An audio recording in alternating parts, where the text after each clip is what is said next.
et puis vous nous suivez en direct. Notre invité de ce matin, comme je l'annonçais, c'est un confrère. Il fut président du Conseil national des patrons de presse, CONAP. Il s'agit de Jacques Diakouty. Alors Jacques, bonjour. Bonjour Joachim. Merci pour cette disponibilité constante. Merci, c'est un plaisir également. Ah oui, mais quand même, là-bas, dans le Grand Nord, nous apprenons et nous avons vu les images très très difficiles à supporter. Justement. Des soldats togolais tombés encore sur le champ de bataille. Joachim, merci pour l'opportunité. Et c'est vraiment avec tristesse que nous avons suivi ce qui s'est passé au cours du week-end chez nous là-bas. Je voudrais profiter de l'occasion pour présenter mes condoléances les plus attristées au FDS au Togo et à l'ensemble de l'armée togolaise par rapport à ce qui s'est passé. Et Joachim, c'est le lieu une fois encore d'inviter les uns et les autres à une synergie d'action sur ce phénomène qui se passe actuellement dans le Grand Nord et reconnaître que aucune partie de notre pays n'est épargnée. Je ne sais pas si vous vous rappelez ce qui s'est passé la dernière fois au niveau d'Abalouvé, où on nous parlait d'un braquage. Il y a environ une semaine. Vous savez, Joachim, les braqueurs n'égorgent pas. Vous ne pouvez pas voir un braqueur qui vous braque et il vous égorge. Ça, c'est la méthode de ces bandits-là, c'est-à-dire de ces terroristes djihadistes qui égorgent. Je n'ai jamais vu un braqueur qui prend quelqu'un qui l'égorge pour récupérer ses biens. Le braqueur, lorsqu'il récupère ses biens, bon, il s'en va. Soit il tire sur la victime, mais il ne l'égorge pas. Mais le système d'égorger, là, ça, c'est les gens là qui font ça. C'est qui égorgent pour faire vraiment mal, semer la psychose au sein de la masse. Ça, c'est leur mode opératoire. Quand vous voyez ce genre de choses, sachez que c'est eux. Donc il faudrait aujourd'hui une synergie, parce que si aujourd'hui ils sont venus vers Abalouvé, vous voyez que aucune partie du pays n'est épargnée. Donc il faudrait aujourd'hui une synergie d'action au niveau du gouvernement, de la société civile, des partis politiques, des leaders religieux. Il faut vraiment une synergie et il faut partager les informations. Il faudrait aujourd'hui que l'État puisse partager les informations à ces corps que je viens de citer. Parce que si vous ne partagez pas les informations pour que les uns et les autres puissent vous aider dans ces actions, ce serait un peu difficile. Il est vrai, on pourra dire que l'État aura peur de partager des informations sensibles parce qu'il ne sait pas dans quelle main ces informations vont se retrouver et peut-être que ça va se retourner encore contre eux demain. Ça, ils ont raison. Mais il est souvent dit, Joachim, que deux personnes ne peuvent pas marcher s'ils ne s'entendent pas. Ça, il faut que d'abord, avant que l'État ne partage ce genre d'informations sensibles qui concernent par exemple notre pays, il faudrait que l'État s'entende avec ces acteurs dont je viens de citer. Qui est une forme de confiance mutuelle entre ces leaders-là et bien sûr. l'FDS par exemple. Ah oui, parce que il y a des informations, vous ne savez pas les partager, vous risquez encore d'avoir des problèmes par rapport à ces informations que vous donnez. Parce que vous ne savez pas à qui vous partagez ces informations et vers qui ces informations encore vont se retrouver. Donc il faudrait aujourd'hui qu'il puisse avoir effectivement une convergence de vues entre l'État, la société civile, les partis politiques, les leaders religieux et tout ça là pour venir effectivement à bout de ce que nous sommes en train d'assister.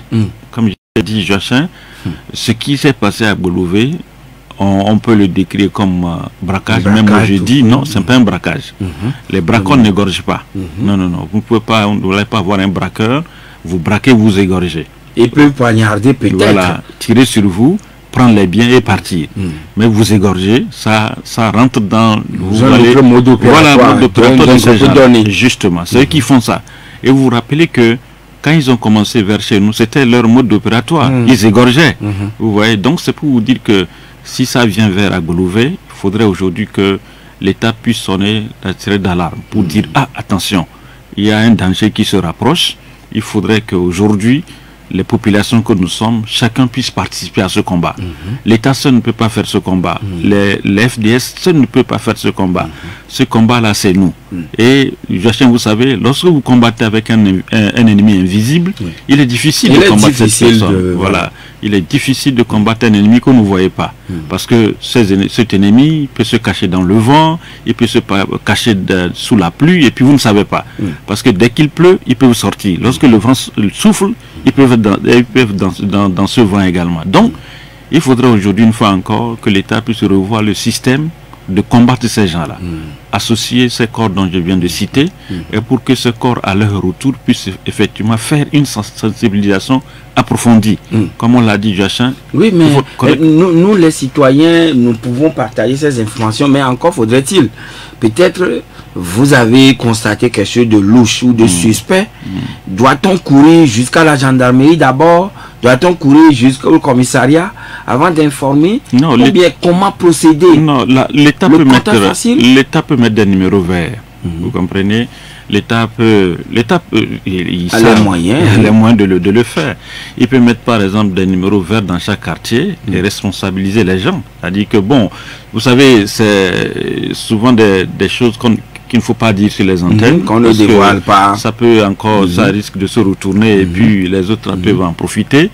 Donc c'est à l'État de s'organiser et chercher des personnes de ressources qui pourront les aider. Il y en a au Togo ici. Et les compétences sont bien là. sûr, il y en a les gens qui sont là, qui peuvent aider l'État et aider également l'armée. Et c'est le lieu d'inviter nos compatriotes. C'est-à-dire que c'est vrai, Joachim, que nous assistons souvent à un désamour entre les corps habillés et la population, mais il faut qu'on fasse très attention. Parce que ce qui se passe aujourd'hui ne va pas seulement concerner les forces de défense et de sécurité, mais ça peut nous atteindre également. Oui, la dernière fois, les premiers chauffeurs avec les gamins à bord, qu'on a égorgé. Justement, on ne sait pas si c'est une attaque terroriste. Donc, mais moi j'ai dit, faisons attention. C'est-à-dire qu'il faudrait aujourd'hui que nous puissions converger ensemble vers l'unité. L'unité pour combattre ces gens-là. Oui, mais de l'autre côté, vers Dapaon, bien Kandi, là où les terroristes auraient, puisque le gouvernement n'a pas encore communiqué de manière officielle. Le gouvernement ne communique plus depuis un certain temps. Oui, mais à écouter l'audio du soldat en détresse par rapport à la situation, il parlait d'environ 500 à 600 hommes. Oui. Et terroristes qui étaient à bord des véhicules, sur les motos et qui sont venus les attaquer. Oui. Parce que les drones. Voilà, je ne sais pas si vous avez vu le mode opératoire. Vous avez vu que ils ont vraiment pulvérisé. Hein. Oui, vraiment. Vous avez vu les images. C'est-à-dire un véhicule blindé. Bien sûr, c'est un arsenal de guerre que les gens là ont utilisé. Ils ont trouvé le déplacement. Par rapport aux populations enclavées, justement, c'est des actions quand même à féliciter. Parce que aujourd'hui, quand vous allez là-bas, les infrastructures quand même, vous savez que l'État a fait un grand sacrifice. Il faudrait aujourd'hui maintenant que l'État soit assisté. L'État soit accompagné également par nous, les populations que nous sommes. Parce que, vous savez, Joachim, les meilleurs renseignements, ce sont de la masse. Ça, c'est les meilleurs renseignements. Bien sûr. Bon, l'État peut avoir ses renseignements, mais les meilleurs renseignements, c'est la population. Aujourd'hui, comme tu l'as dit, peut-être que certains peuvent voir des choses et se taire. Oui, se taire. Alors que il faut... craignant les représailles ou les conséquences pour leur vie. Il faudrait aujourd'hui dépasser cette peur-là. Il faut surmonter cette peur. C'est possible? C'est possible de surmonter la peur. Aujourd'hui, quand vous voyez ce qui se passe au Burkina, vous voyez ce qui se passe au Niger et dans d'autres pays, il a dit que c'est le meilleur moyen aujourd'hui pour l'État de combattre ces gens, c'est les renseignements civils. Les militaires, ils sont là, mais c'est les civils qui remontent les informations. Parce que si les civils se taisent, mais écoutez, ils vont venir toujours attaquer. Le mode opératoire auquel nous avons assisté ces 2 jours dans le Nord démontre que les gens là, ils ont peut-être des gens qui les renseignent. Comment ont-ils pu peut-être détecter des failles ou manque de vigilance? Je ne sais pas. Qu'est-ce qui s'est passé? Qu'est-ce qui s'est passé? Voilà. Est-ce que entre-temps, nos soldats se sont repliés vers d'autres fronts? Est-ce que nos soldats sont allés quelque part? Ils ont suivi leur mouvement? Qu'est-ce qui s'est passé? Et ils sont venus attaquer comme ça. Ça fait quand même mal. Une fois encore, moi je dis, l'État a la possibilité d'associer ces secteurs-là pour pouvoir venir à bout de ces gens. C'est vrai que, comme je l'ai dit, c'est difficile de combattre un ennemi que vous ne voyez pas, mais ça peut quand même atténuer un peu le choc. C'est-à-dire que le choc de venir tout en tuer, ça peut quand même freiner un peu. hein, lorsque vous avez ces gens de renseignements et vous remontez les renseignements, on anticipe. Voilà, ça peut amortir le choc au niveau effectivement de ces tueries, de ces attaques auxquelles nous sommes en train d'assister actuellement au nord. Et puis vous savez, c'est la période propice pour eux parce qu'il pleut. Et vous savez qu'il y a des arbustes un peu qui poussent un peu partout et ça leur permet de se réfugier, se camoufler dans les herbes, les broussailles. Vous allez constater que leur mode d'opérateur, toujours, c'est pendant la saison pluvieuse où les arbres commencent à pousser, il y a de la verdure, ils peuvent se cacher. Vous allez remarquer que pendant la saison sèche, les attaques sont un peu moins. Donc je crois que il faut tenir compte de ce là système. Que des vecteurs aériens puissent être multipliés s'ils ont peut-être les moyens. Mais justement, il faudrait que l'État le fasse. Parce que entre-temps, vous avez vu, il y a des choses... Les partenaires techniques qui nous appuient, les accompagnateurs du Togo, ils sont où? Entre-temps, il y a des informations qui ont circulé comme si l'État, le gouvernement a rompu les relations sécuritaires avec l'Union européenne, mais comme on l'a dit, l'État ne communique pas. Le chef d'état-major également ne communique pas sur ça. Est-ce vrai que l'État a rompu la coopération militaire avec l'Union européenne? On ne sait pas, parce qu'entre-temps, il est dit que le gouvernement se tourne maintenant vers la Turquie. On ne sait pas. C'était des rumeurs. Justement, on le voit ainsi. C'est pourquoi il dit il y a des choses où vous ne pouvez pas trop avancer. Parce que comme on ne communique pas, vous n'avez pas des informations sur lesquelles vous pouvez vous baser. Oui, mais quand même, le Togo n'est pas un grand pays. Peut-être de 5 KC pour aller à Mandjouri, ça ferait environ peut-être 50 ou bien 56 km. Ça ne dépasse même pas 80 km. Oui. Alors, où se trouve la Grande France? Où se trouvent les grands États-Unis, où se trouve l'Allemagne, où se trouve, voilà, qu'ils déploient tout leur équipement, tous les arsenaux qu'ils ont pour aider le Togo à maîtriser quand même ces gens-là. C'est ce que j'ai dit. Vous savez, avant que même les pays là que vous venez de citer nous viennent en aide, nous-mêmes prenons-nous d'abord en charge. C'est comme ça. Il faut que nous-mêmes nous puissions nous prendre en charge. Si nous ne prenons pas en charge, c'est-à-dire que les autres là nous viendront comme un appui. Mais nous commençons d'abord. Si on ne commence pas par associer les autres, vous avez cité tout à l'heure les pays, c'est-à-dire que les riverains qui sont autour par exemple de ces axes dont vous venez de citer, il faudrait qu'on puisse les associer et que ces riverains-là puissent avoir effectivement le courage, comme vous l'avez dit tout au début, de pouvoir dire ce qui se passe. L'autre aspect, c'est que lorsque nos compatriotes renseignent, après on vient encore les égorger. Au fait, c'est ça le dilemme. Donc, il faudrait... Doit-on aller aussi au VDP, comme c'est le cas peut-être dans le pays au nord du Togo? Bon, vous savez, tout dépend. Tout dépend de la façon dont l'État s'organise. Mais ce que je pense déjà, comme vous avez cité tout à l'heure le Burkina Faso, le Bénin, le Ghana et autres, et il y a un autre aspect, Joachim, peut-être que les gens ne seront pas d'accord avec moi. Je ne sais pas si vous avez fait un constat que depuis un certain temps, je ne sais pas si vous avez remarqué que le Ghana n'est pas trop attaqué. Je ne sais pas si vous avez fait la remarque. Aujourd'hui, les pays les plus attaqués aujourd'hui, c'est le Togo, le Burkina Faso et souvent le Mali, le Bénin à l'est. À un moment donné, c'est vrai, les gens ne seront pas d'accord avec moi sur ce que je vais avancer, mais il faut essayer également. C'est-à-dire qu'à un moment donné, il faut également discuter avec ces bandits-là. Il faut discuter avec eux. Vous voulez quoi au juste? Pourquoi vous nous attaquez? Il faut leur poser la question. C'est possible? Oui, mais c'est possible. Il faut les infiltrer. On peut le faire. Pourquoi il dit les militaires ont presque les méthodes possibles que nous, les civils, on en a. Ils maîtrisent tous ces canaux-là? Ils peuvent le faire. C'est-à-dire qu'à un moment donné, il faut discuter avec ton ennemi. Mais pourquoi tu me persécutes? Tu veux quoi? Qu'est-ce que tu attends de moi? Mais parce que je ne comprends pas.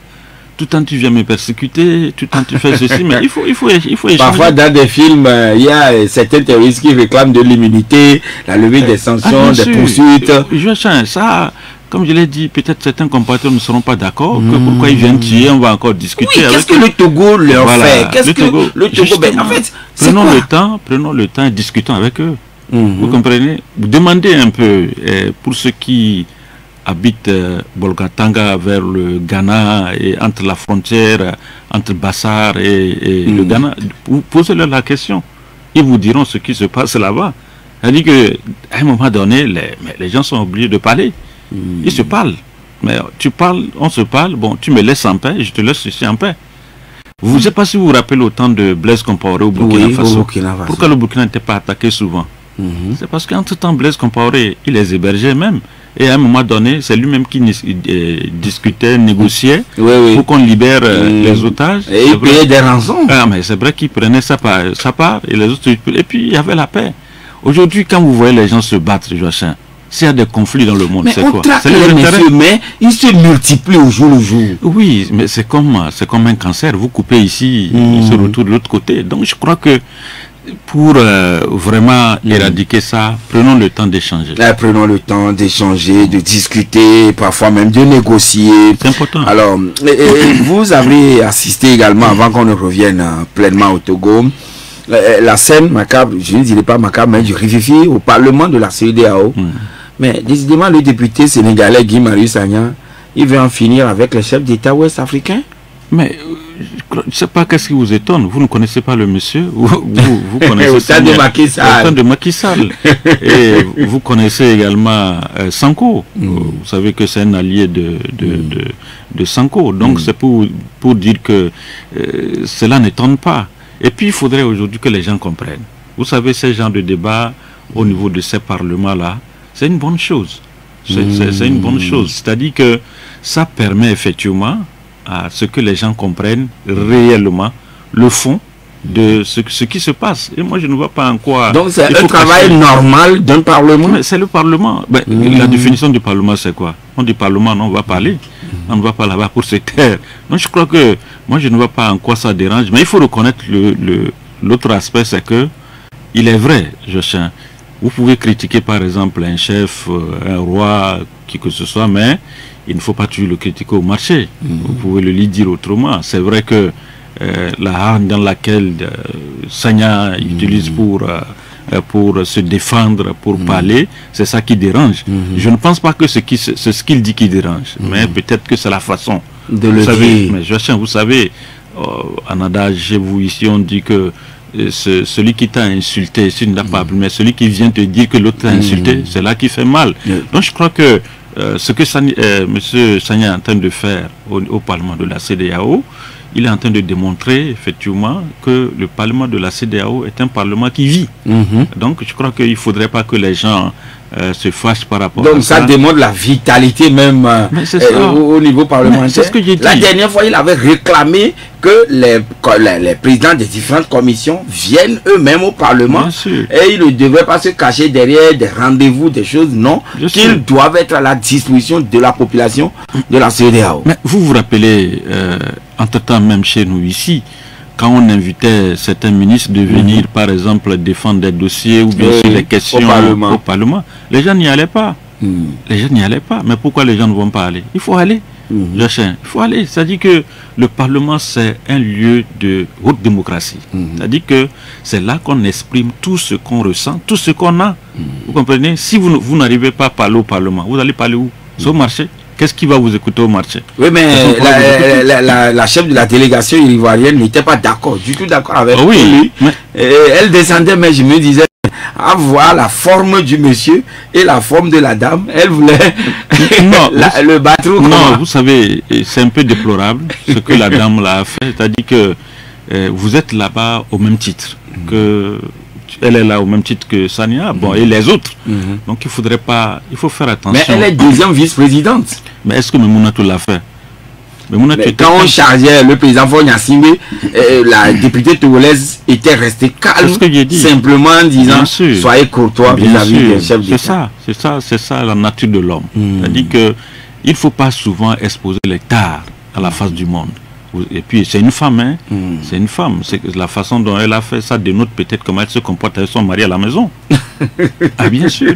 Ça dénote comment elle voulait en découdre avec Sagna, le député Sagna. Peut-être que c'est pas si elle est mariée, elle n'est pas mariée, mais ce genre de comportement, on ne l'affiche pas comme ça.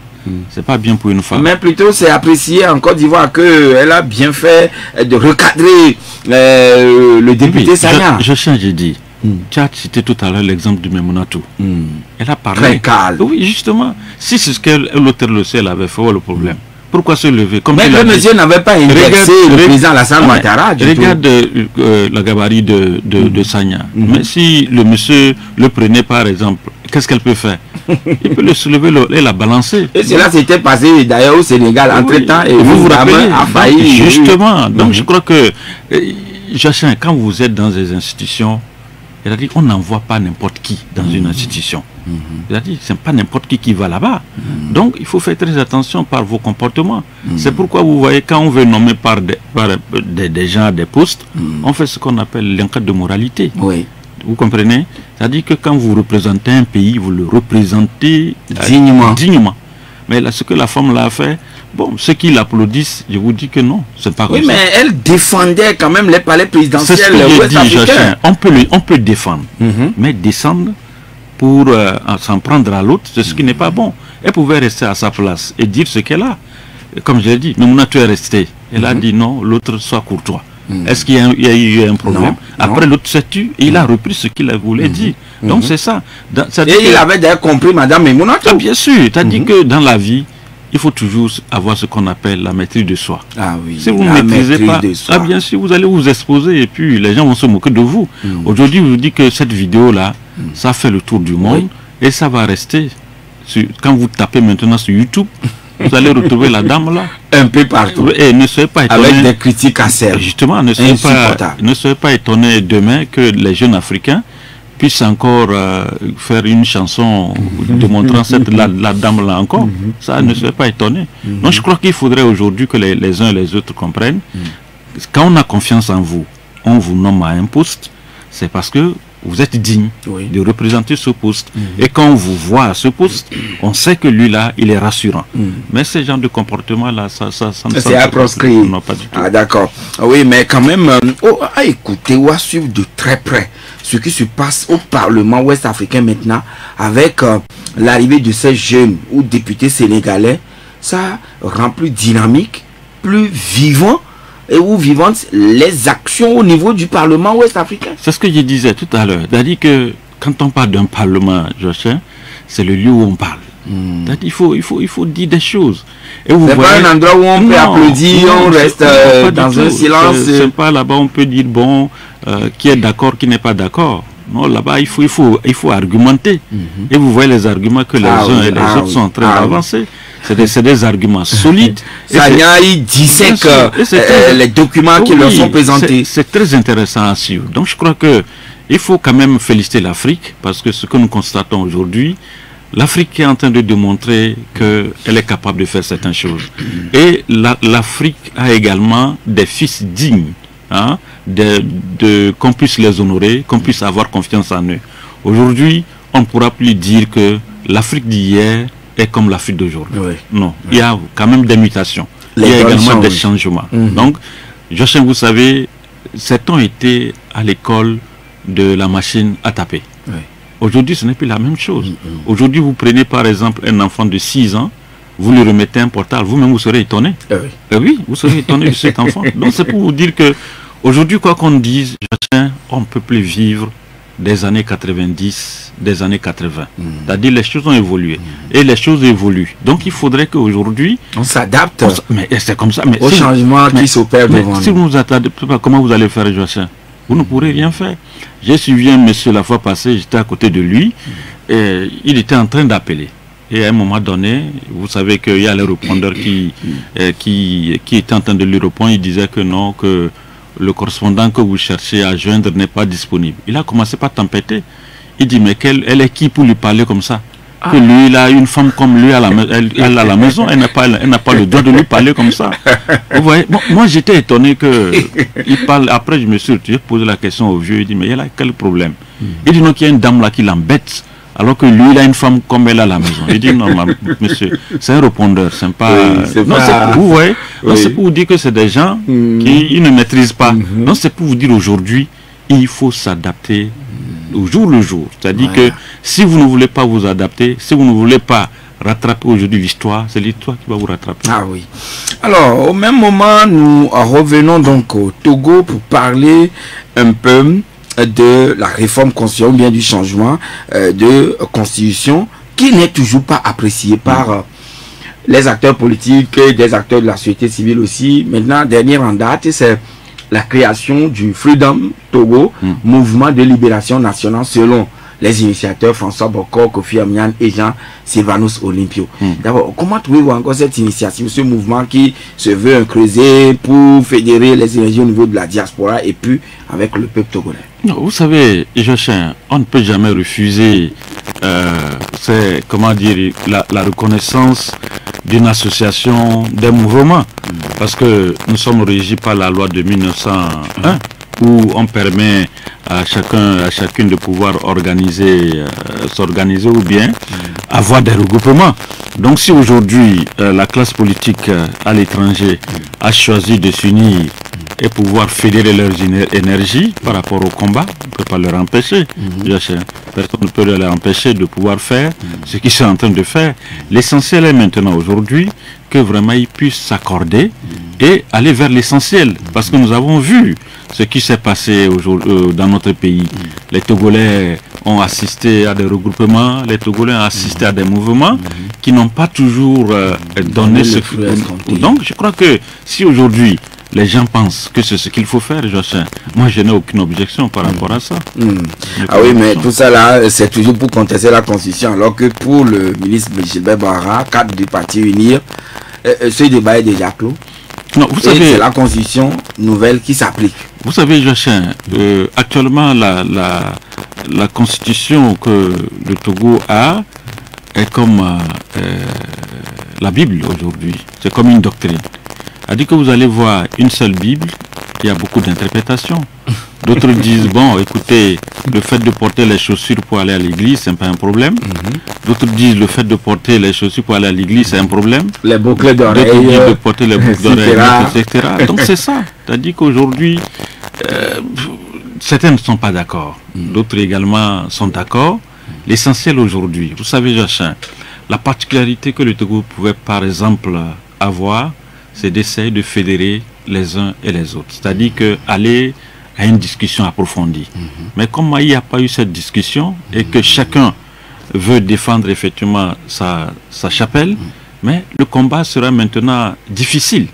C'est-à-dire pour rapprocher les deux positions, ça serait un peu compliqué. Donc moi je crois qu'aujourd'hui il n'est pas encore trop tard pour notre pays de pouvoir encore avoir, c'est-à-dire que former un collège où, par exemple, il y a des problèmes, que ce collège de personnes-là puisse échanger avec les gens. Ça serait important. Vous comprenez? Et il faut... Entre Togolais. Il faut toujours échanger. Si vous n'échangez pas, c'est là que naissent les conflits. Et lorsqu'il y a conflit, il n'y a pas de sérénité, il n'y a pas de développement, il n'y a pas de paix. L'argent ne circule pas. Ouais. Donc je crois qu'aujourd'hui, il n'est pas encore trop tard. Et les acteurs politiques sont là, le parti au pouvoir sont là, tout à l'heure, les religieux également sont là. Donc je crois que chacun peut par exemple jouer sa partition et voir ce qu'il faut faire pour trouver effectivement l'entente par rapport à ce que nous sommes en train de vivre. Parce qu'il n'est pas bon que Togolais que nous sommes, nous puissions tout le temps être là dans des conflits. Donc il faudrait initier des discussions et non un dialogue pour aboutir à quelque chose, mais plutôt des discussions pour échanger sur des sujets d'intérêt national. Il faut le faire, Justin. Il faut le faire. Donc je crois qu'en le faisant, il n'y a pas à dire que bon, tel a pris le dessus sur l'autre ou bien que tel a été marginalisé par rapport à l'autre. Vous voyez, Justin. Et ce ne serait pas une faiblesse non plus du côté du gouvernement. Quelle faiblesse? Plutôt, il faut grandir par rapport à ça. Vous savez, à un moment donné dans la vie, il faut toujours avoir un temps de réflexion et se dire où est-ce que je vais, quel chemin j'ai emprunté, qu'est-ce que ce chemin-là me réserve. C'est ça l'essentiel. Si vous ne le faites pas et vous vous dites bon, moi j'ai emprunté le chemin, bon, qu'il fait jour ou qu'il fasse nuit ou bien qu'il pleuve ou qu'il neige, j'avance, mais tôt ou tard vous aurez des problèmes. Et voilà, la nouvelle constitution a été adoptée et après le vote, le Parlement a pris fonction. Mais aujourd'hui, force nous est donnée de constater des membres du gouvernement qui sont également au niveau du bureau de l'Assemblée nationale. Et quand est-ce qu'on va changer de gouvernement ou bien nommer un nouveau Premier ministre et tout, on est dans une sorte d'incertitude. Et maintenant, si un nouveau Premier ministre est nommé, il ira présenter sa politique son programme de politique publique devant quel parlement? Et quand le président du conseil sera désigné, il ira encore retourner encore devant ce même parlement. Mais finalement, est-ce qu'il n'y a pas une sorte de... Sur Victoire FM. Sur Victoire FM. Victoire FM. Retour en studio, madame, monsieur, pour la suite du débat avec notre invité Jacques Diakouty, qui est journaliste, ancien président du Conseil national des patrons de presse. Alors, Jacques, je vais revenir sur faire un petit pas en arrière. Un auditeur a écrit, a envoyé une question tout à l'heure. Il dit, par rapport à tout ce dont nous parlons, qu'il est très content, mais simplement, il voudrait savoir, est-ce qu'il n'est pas temps pour que le gouvernement libère la parole et ne pas interdire aux médias de donner l'information? Si ça ne se fait pas, comment la population saura qu'il y a du danger? Et il insiste en disant, il faut que les autorités libèrent la parole pour que le peuple ait l'information du danger pour se préparer pour... Vous savez, je comprends un peu l'attitude du gouvernement. C'est-à-dire que vous avez vu les images qui ont circulé hier. Oui. Vous voyez que c'est un peu choquant. C'est difficile à supporter. Difficile à supporter. Donc je crois que c'est ça que le gouvernement souvent veut éviter en publiant ces informations. Et vous allez voir que depuis un certain temps, dans certains pays de l'AES également, les gens ne communiquent plus sur les attaques. Et copient la poursuite du Togo. Justement, vous allez voir que peut-être que c'est sur d'autres médias que vous allez apprendre qu'il y a eu attaque au Mali, attaque au Burkina. Mais souvent, les médias locaux n'évoquent pas ce genre de choses. Peut-être c'est pour éviter peut-être de démobiliser les troupes ou bien les familles. Ouais. Hier, par exemple, ces images-là qui ont circulé, par exemple, les familles des enfants vont reconnaître leur papa dans ces images-là. C'est très difficile. Je me dis peut-être que c'est à cause de ça que l'État ne veut pas communiquer. Mais je crois que l'État peut trouver également des moyens pour pouvoir sensibiliser quand même, mais communiquer tout le temps. Vous voyez, hier, ça circulait sur les réseaux sociaux, on disait qu'il y a 12 de nos 20 soldats qui sont tombés. Après le soir, on a dit également que, vous savez, il y a eu encore une autre attaque hier. Ils sont revenus, pareil, pour chercher les corps de leurs gens qui jonchaient sur le sol togolais. Ils étaient encore revenus. Et c'est en ce moment également qu'il y a eu encore une autre attaque. On les a encore attaqués hier. Et selon les informations, il y a encore 6 blessés côté togolais, c'est-à-dire les soldats. Donc, si le gouvernement veut se mettre à parler tout le temps, c'est comme faire la propagande justement à ces terroristes. Voilà, vous vous rappelez, lors de l'interview qu'il a accordée à un média ici au Togo, le président disait que c'est l'option qu'ils ont choisi de ne pas communiquer, parce qu'en communiquant, c'est comme s'ils sont en train de donner la force de quitus à ces gens-là de venir tout le temps. Et puis vous savez, c'est des gens comme ça, quand on parle d'eux, ils sont contents. Hein?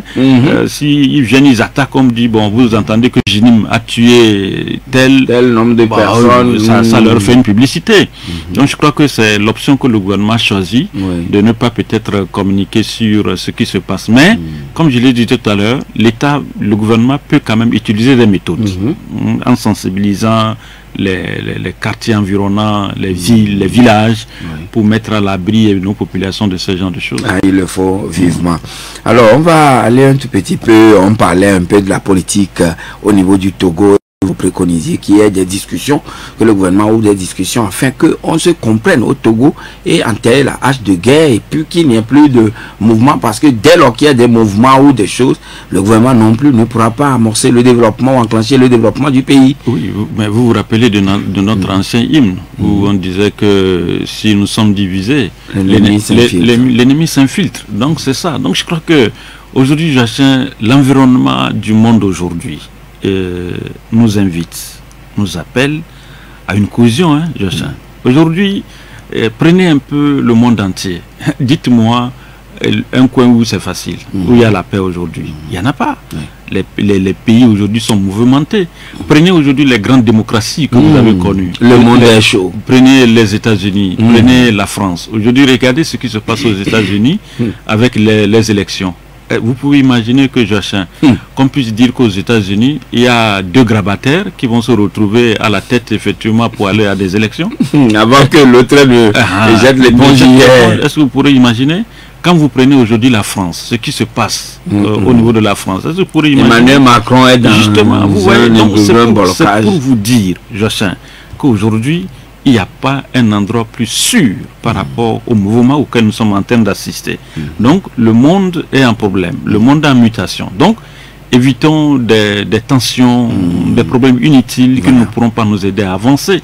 Les pays aujourd'hui, il faut reconnaître que quand vous prenez par exemple, nous sommes au Togo, quoi qu'on dise, vous voyez que l'argent aujourd'hui c'est difficile. Ah, très difficile. L'argent ne circule et pas. Les gens, il n'y a plus de sourire profond sur le visage des Togolais. L'argent ne circule pas aujourd'hui au pays. Bientôt c'est la rentrée. Les parents ne savent pas quel sein également sont voués. Vous voyez, donc il faudrait aujourd'hui, et la politique va venir encore s'ajouter au lot quotidien des souffrants de Togolais. Vous voyez que finalement nous risquons. Donc je crois que la meilleure façon de le faire, le Togolais est capable de se parler. Le Togolais est capable de se parler et les Togolais sont capables de trouver également des solutions. Donc il reste seulement la volonté des deux côtés. Et vous allez voir que la situation va se décanter. Ah, ça va se décanter. Elle va se décanter d'elle-même. Le retrait de Joe Biden de la course à la présidence de la République et qui soutient finalement sa vice-présidente Kamala Harris, et puis cette dernière bénéficie également du soutien du couple présidentiel Bill Clinton. Alors finalement, est-ce que c'est une décision qui va maintenant relancer et la campagne et comment les élections seront encore plus sérieuses? Vous savez, quand vous prenez le système aux États-Unis, vous savez que ceux qui tiennent la brousse au niveau des élections aux États-Unis, c'est les donateurs. C'est ce qui donne de l'argent. Si aujourd'hui Joe Biden a jeté l'éponge, c'est parce que ces grands donateurs-là, finalement, il y a eu la pression. Ils ont vu que non, écoutez, ce monsieur-là, si on va continuer par injecter notre argent, on risque d'avoir des problèmes. Donc c'est pourquoi ils ont dit, moi, il n'a qu'à abandonner. Maintenant, on a pris, on n'a pas encore pris, parce qu'ils doivent aller au primaire avant de pouvoir à Chicago, mi-août. Voilà, ce qui est intéressant avec Kamala Harris, vous savez que elle a quand même passé par elle a géré quand même le pays. Ça, il faut le reconnaître. Elle fut procureure de la République. Justement, elle a pendant un certain nombre d'années. Elle est vice-présidente également. Donc c'est pour vous dire que quand même elle sait quand même gérer. Elle sait gérer. Mais l'autre aspect de la dame, c'est que quand vous prenez un peu la culture américaine, est-ce que ils sont ouverts à ce qu'une femme puisse diriger les États-Unis? Il y a également cet aspect. Oui. C'est aussi il faut voir une autre question. Est-ce que ils sont ouverts, ils sont mûrs? Est-ce qu'ils sont prêts à admettre qu'une femme puisse les diriger aujourd'hui? C'est ça. Parce qu'il y a les ultra-conservateurs qui ont également une force là-bas aux États-Unis. Hillary Clinton a essayé, mais ça n'a pas marché. Justement. Et quand vous prenez par exemple la France, pourquoi depuis là, tout le temps, Marie Le Pen échoue à la porte de l'Élysée? Au fait, c'est parce que les Français, quelque part, ne sont pas encore mûrs pour qu'une femme prenne le pouvoir. Mais bon, c'est les États-Unis, c'est les États-Unis. On va voir, croisons les doigts pour voir. En tout cas, d'ici octobre, on saura concrètement qu'est-ce qui va se passer. Et c'est dans le mois de novembre que les élections auront lieu.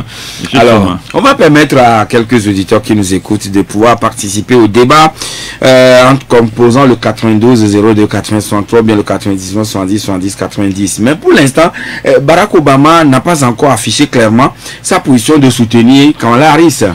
Mais il le fera. Ah d'accord, un auditeur est en ligne avec nous. Bonjour Pelé. Oui, c'est Augustin. Ah c'est Augustin, bonjour. Oui, Jachin, comment ça va? Oui, bien. Et chez vous? Ça va pas, grâce à Dieu. D'accord. D'accord, votre invité. Bonjour. Bonjour Augustin. J'aimerais vous poser une question. Bien l'entame de l'émission, vous avez dit que la population, tout ça aider, le quoi l'armée a envenu au bout des djihadistes au nord. Vous voyez, oui. Que la population soit mise à contribution. Oui, c'est une très bonne chose. Est-ce que l'État est aussi prêt pour aider nous les Togolais à nous faire sortir dans la misère dans lequel nous sommes, puisque eux, ils décident et ils appliquent. La Constitution, ce consort-là, ils décident d'appliquer. C'est la bonne manière. D'accord. Très bien noté, Augustin. Pelé, bonjour Pelé. Allô, Pelé? Oui, bonjour. Bonjour, monsieur Jean Takouti. Bonjour, monsieur Pelé. Allez-y, nous vous écoutons.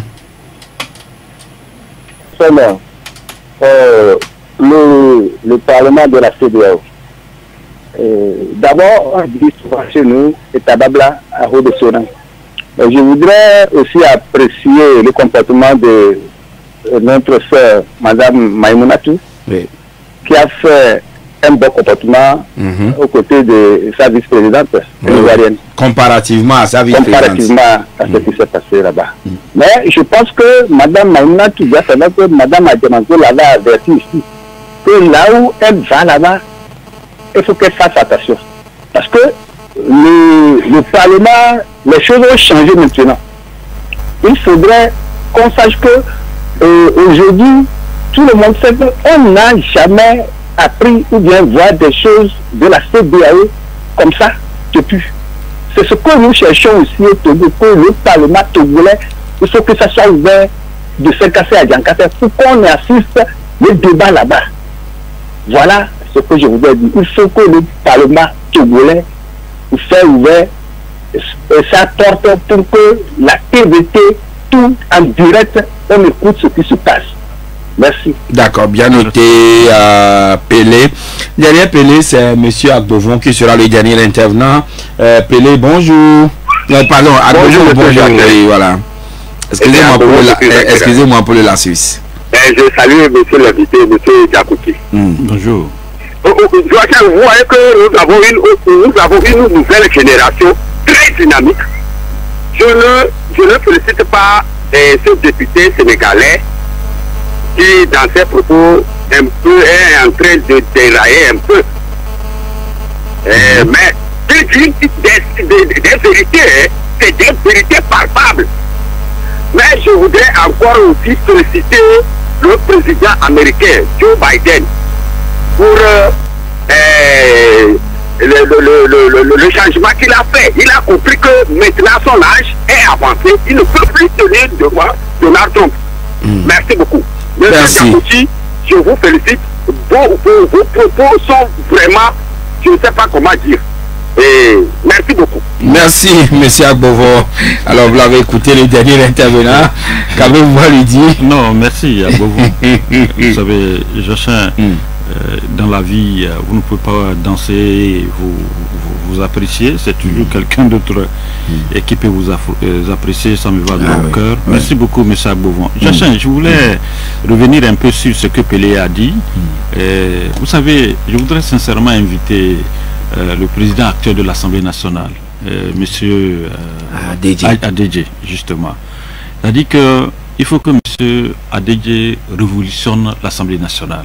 En faisant quoi? Il a dit que Pelé a parlé de la retransmission des débats en direct. Je ne sais pas si vous êtes une fois amusé de rester devant votre télévision, capter la chaîne du Burkina et du Sénégal. Oh. Voilà, je ne sais pas si vous êtes une fois amusé. Voilà. J'en parle tout le temps ici à la radio, je suis tellement la chaîne de tête de ces différentes télés. Vous allez voir que les débats souvent sont en Wolof. Et au Burkina, les débats sont souvent en Moré. Même le bilan de 100 jours de la dernière fois, le président Diomaye Faye l'a fait pratiquement en Wolof. Ce n'était que sur des questions internationales qu'il s'est exprimé en français. Donc je voudrais sincèrement inviter Monsieur le Président Adedje à révolutionner l'Assemblée nationale pour que la TVT puisse retransmettre les débats là en direct sur les chaînes. Et puis vous savez, au Sénégal, l'Assemblée nationale a signé des contrats avec les radios privées. De même qu'au Burkina, lorsque par exemple il y a ce genre de débat en direct, les médias privés et autres la retransmettent en même temps.